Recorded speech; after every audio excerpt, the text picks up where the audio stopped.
twice in a dramatic Q1 session.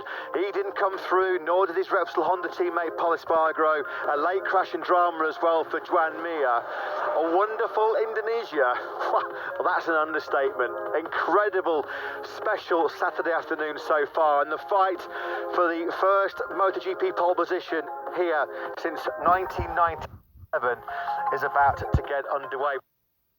Myself and Simon Crayfar are as physically and mentally drained, I think, as some of the riders out there after that. Absolutely remarkable. Look at that jaw-dropping location, the spectacular coastline here of Lombok Island. We're a couple of hours away from the capital city of Jakarta, and those fans who've had to wait so long to see their heroes in MotoGP up close and personal, well, did they do well to get a ticket for today's action?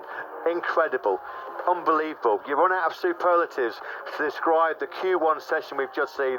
I'm Matt Burt, sitting alongside Simon Crayfar with Jack Appleyard down in pit lane. Simon, how do we even start to describe that Q1? That's the best Q1 I've ever seen.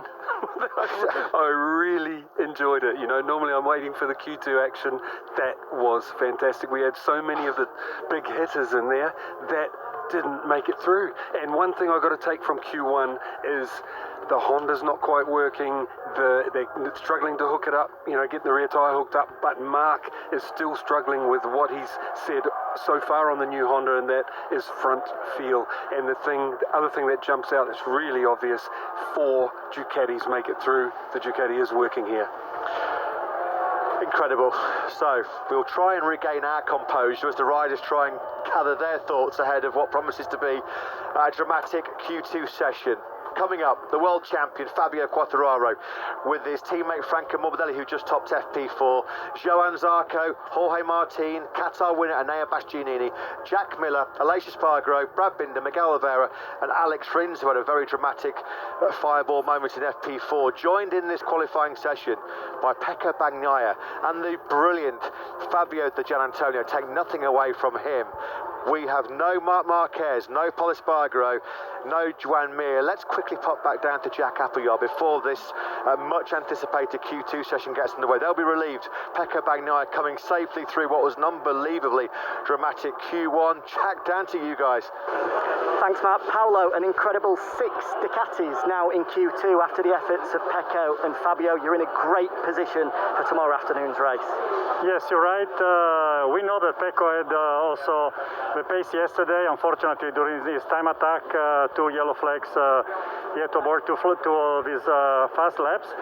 But so happy also to see Fabio Di Giannantonio for the first time in Q2. And as you said, we have 6 Ducati in the 12 bikes which are in the Q2, so this is a great result for Ducati. Plus, we have Bezzecchi and Marini also were really doing a fantastic job.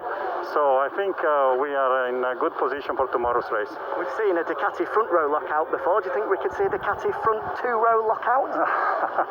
Well, dreaming, we can always dream about the best possible result. It's a possibility, but obviously we must be realistic and let's see how it goes. But for sure, as I said before, very happy to have 6 Ducati in Q2, and the next 2 Ducatis are, you know, opening the 5th row. Thanks, Paolo. Thank you.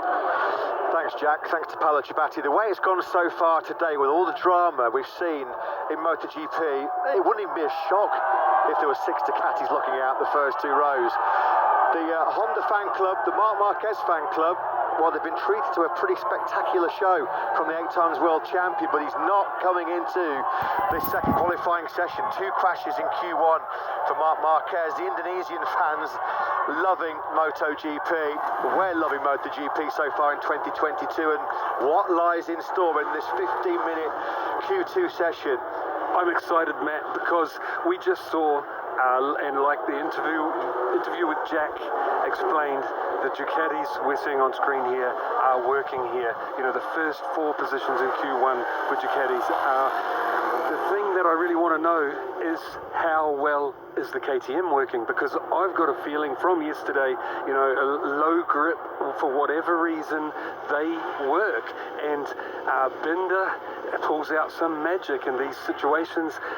You know, maybe Oliveira as well. I really would like to see the KTMs come in and give the Dukes a hard time right now. And then you've got guys like Fabio, who are amazing. Morbidelli, who just had a practice run. You know, he obviously had a spare soft tyre. He showed how fast he can go. This could be really exciting. It really could. Do not go anywhere for the next 14 and a half minutes, folks, because we've had a remarkable Q1 session, and now it comes down to the fight for pole position here at the Pertamina Mandalika circuit. Here's our race winner from Qatar, Enea Bastianini. Now then, this man knows it's a great opportunity to claw back some of those points he lost with that lowly 9th place in Qatar with Mia not in the fight. Who will be the Mandalika master? Well, who knows? Will it be Quartararo, Zarco, Morbidelli or Martin? It's been an incredibly dramatic day so far here. The disrupted FP4 session after Alex Rins' technical problems. Can El Diablo then find his way to a MotoGP pole position for the first time in 9 months, all the way back to June, the Circuit de Barcelona, Catalunya last year. Of course, on his way to winning the MotoGP World Championship. An excellent FP2 yesterday. An excellent day yesterday all round for the Monster Energy Yamaha team, with Quartararo and Morbidelli leading a 1-2. Guys, just quickly, the shrewd Ducati have got their strategy absolutely bang on, because both Pecco Bagnaia and Fabio Di Giannantonio have got 2 brand new soft tyres to throw at this Q2 session. Yeah, thanks for that, Jack. Great information as always from down in pit lane. Can Fabio Di Giannantonio pull off another shock? He's already stunned us so far today, coming through a stacked Q1 session. Brilliant performance by Di Giannantonio, absolutely awesome. Can he now spring a big surprise? And of course, him and Bagnaia, they're really in tune with the grip levels that are out there in this session. Sometimes, as we mentioned, it's not actually a bad thing to find yourself into Q1. Completely agree with that, Matt. They will know what it takes to put a good lap around this slippery track, you know, at the moment, these conditions. And the other thing I feel is, for some reason, I think Brad Binder is going to do something. I might be completely wrong, but in these sort of situations, he normally pulls out something special. Well, he's known as the Sunday man. Can he find his way to start a reputation as a Saturday man as well? Brad Binder started his 2022, of course, off in phenomenal fashion. Second place to Bastianini in the season opening Grand Prix at a track where the KTMs previously have really struggled in Qatar. That was a real big confidence boost early doors for Binder and the factory KTM team. And Pecco Bagnaia, towards the back end of last season, was reigning supreme in these qualifying sessions.